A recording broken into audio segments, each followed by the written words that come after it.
Assalamualaikum warahmatullahi wabarakatuh. Perkenalkan, nama saya Diva Ramadina dan saya Vina Hoirunisa Andini.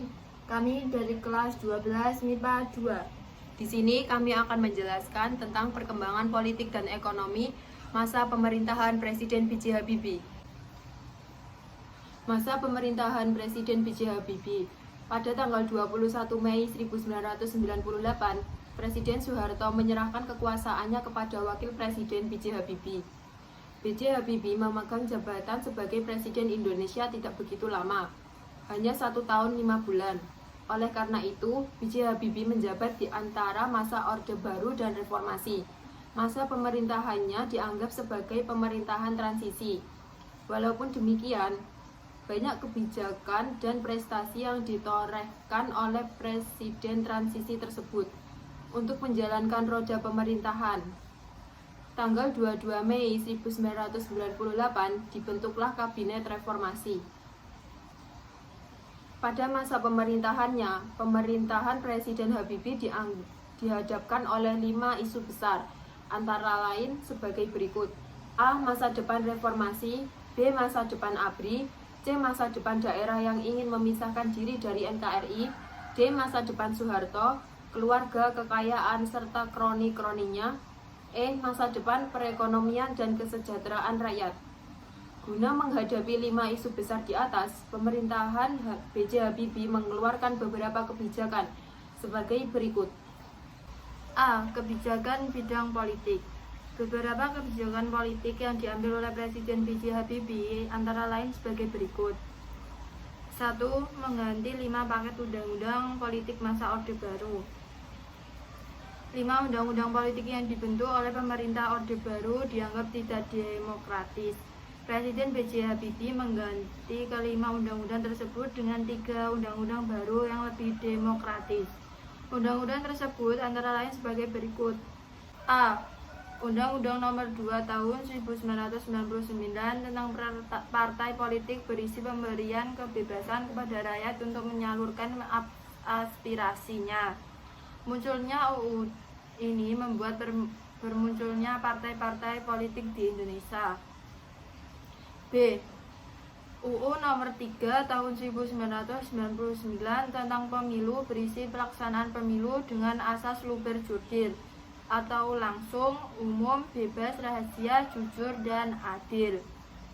C. UU Nomor 4 Tahun 1999 tentang susunan kedudukan MPR, DPR, dan DPRD berisi susunan dan kedudukan MPR, DPR, dan DPRD yang mengatur susunan keanggotaan dan pemimpin lembaga tersebut diundang pada 1 Februari 1999.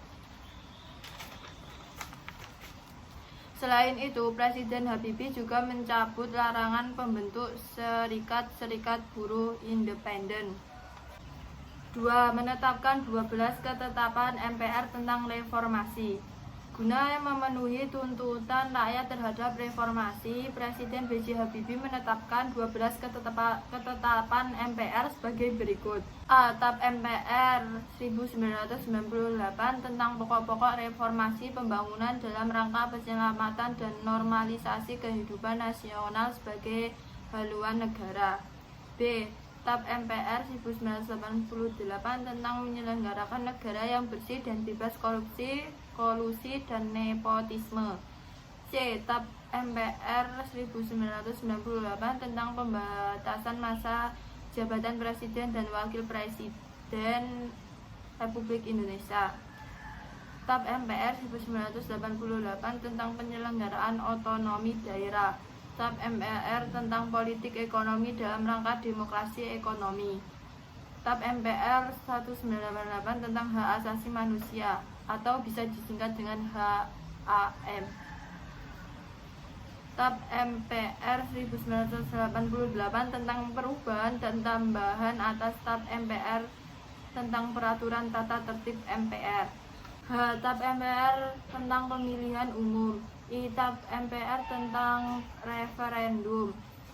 C. J. Tap MPR tentang GBHN. K. Tap MPR tentang pemberian tugas dan wewenang khusus kepada Presiden atau mandataris MPR dalam rangka menyukseskan dan pengamanan pembangunan nasional sebagai pengamalan Pancasila.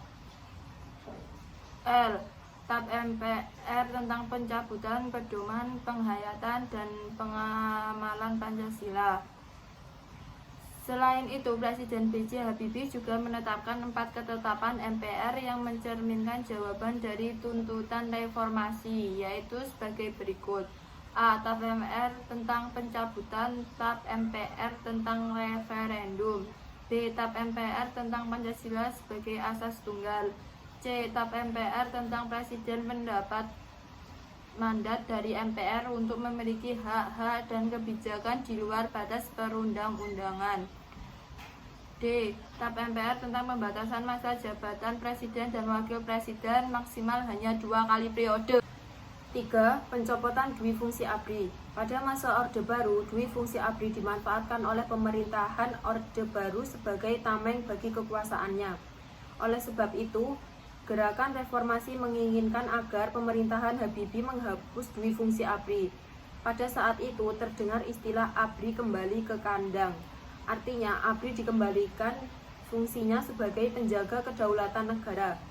Peran ABRI dalam bidang politik mulai dikurangi secara bertahap dengan cara mengurangi keanggotaannya di DPR dari 75 orang menjadi 38 orang dan kemudian dihilangkan melalui Inpres nomor 2 tahun 1999.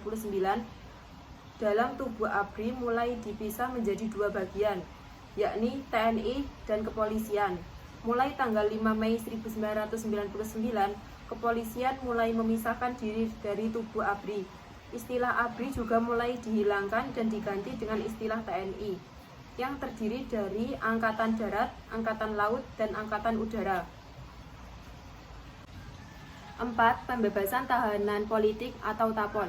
Kebijakan tersebut sebagai langkah awal pemerintah membebaskan Sri Bintang Pamungkas atau Ketua PUDI dan Muchtar Pakpahan atau Ketua SBSI.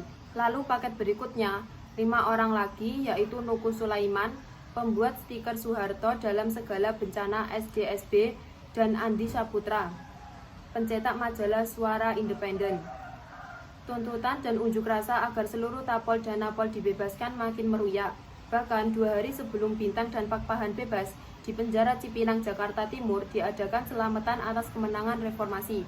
Para Napol juga diberi kesempatan mengungkapkan pikiran yang selama ini terkekang lewat sel-sel besi dan hanya menggumpal dalam benak.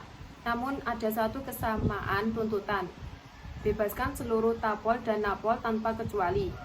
Selain 7 orang yang sudah dibebaskan, masih ada 179 orang yang ditahan di 25 penjara di seluruh Nusantara.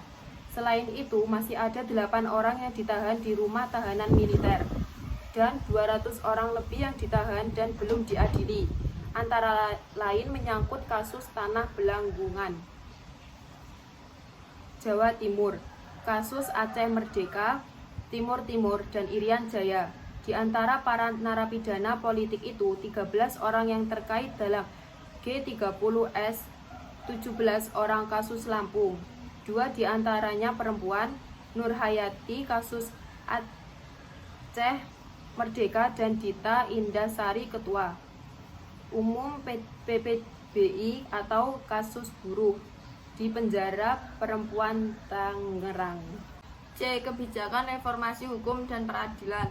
Pemerintahan Presiden B.J. Habibie dilakukan reformasi di bidang hukum. Tindakan yang dilakukan oleh Presiden Habibie untuk mereformasi hukum mendapatkan sambutan baik dari berbagai kalangan masyarakat karena reformasi hukum yang dilakukannya mengarah kepada tatanan hukum yang didambakan oleh masyarakat. Reformasi hukum dan peradilan yang dilakukan antara lain melaksanakan sistem peradilan yang jujur dan adil, mengajukan tokoh-tokoh Orde Baru yang terlibat KKN ke pengadilan, mengajukan tokoh-tokoh yang terlibat khusus kontroversial kasus tersebut, seperti kasus Marsina, Udin Wartawan Bernas, serta kasus penculikan aktivis HAM dan demokrasi lainnya ke pengadilan. membebaskan tahanan politik yang tidak pernah disidangkan oleh selama Orde Baru. D. Kebijakan pemilu. Salah satu tuntutan reformasi adalah diadakannya pemilu ulang pada tahun 1999.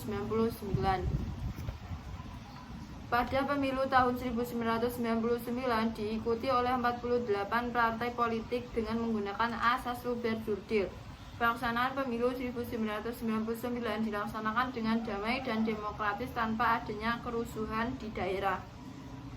Adanya pemilu 1999 menandakan berakhirnya masa pemerintahan B.J. Habibie. Kebijakan ekonomi. B.J. Habibie saat menjabat sebagai Presiden Indonesia menjadikan keadaan ekonomi bangsa sangat buruk. Untuk mengatasi ekonomi di Indonesia tersebut, Presiden B.J. Habibie mengeluarkan beberapa kebijakan ekonomi sebagai berikut. 1. Menaikkan nilai tukar rupiah terhadap dolar. Awal pemerintahan Presiden B.J. Habibie, nilai tukar rupiah terhadap dolar Amerika Serikat berkisar 10.000 sampai 15.000 per dolar. Akhir masa jabatannya, pemerintahan B.J. Habibie mampu menaikkan nilai rupiah terhadap dolar yang berkisaran 6.500 per dolar Amerika Serikat. 2. Mengimplementasikan reformasi ekonomi yang disyaratkan oleh IMF. Pemerintahan B.J. Habibie meminta kepada IMF agar Indonesia mampu memperbaiki perekonomian bangsa Indonesia. Akan tetapi IMF hanya mau memberikan bantuan apabila Indonesia memenuhi syarat permintaan IMF.